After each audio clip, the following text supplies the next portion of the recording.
नमस्कार मंडळी. नर्मदा गृहोद्योगमध्ये मी विजया गोखले. आज आमलकी एकादशी. आमलकी एकादशीच्या सर्वांना शुभेच्छा.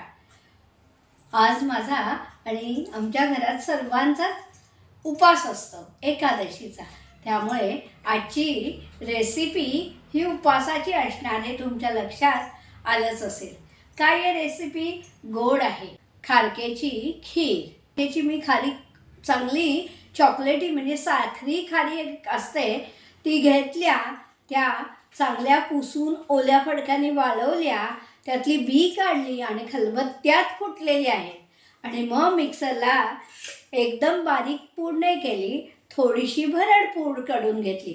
तर अशी ही 2 चमचे खारीक पावडर आणि हे 2 कप दूध घेणारे, तूप आहे थोडंसं, पिठी साखर करून घेतली आहे पटकन विरघळायला हवी म्हणून, आणि वेलची पावडर, बदाम, पिस्ता, खारीक आणि केशर ह्याच्यात आहे.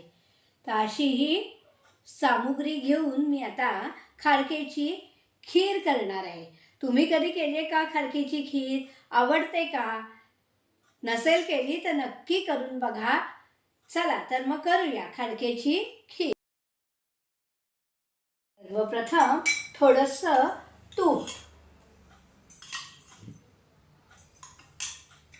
तुपावर 2 चमचे खारीक, हे मोठे टेबल स्पून आहेत त्यामुळे हे 2 चमचे मी खारकेची पावडर, ती चांगली थोडीशी परतवून घ्यायची. भाजून घेतली खारीक पावडर. हे 2 कप दूध कपानी मोजून घेतलंय.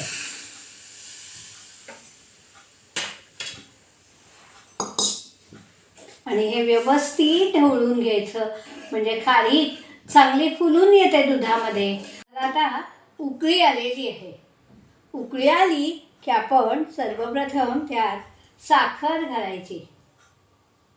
साखर मी पिठी साखर घातली. पिठी साखर केलेलीच असते माझ्याकडे, सारखं गोड पदार्थ होतात म्हणून.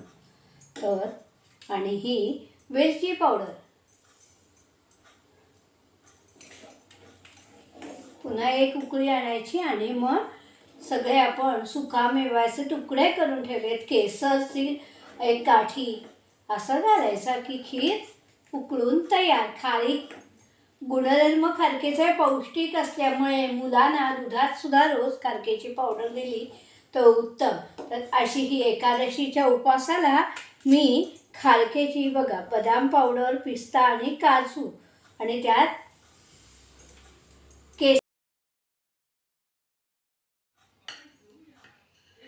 नमस्ते.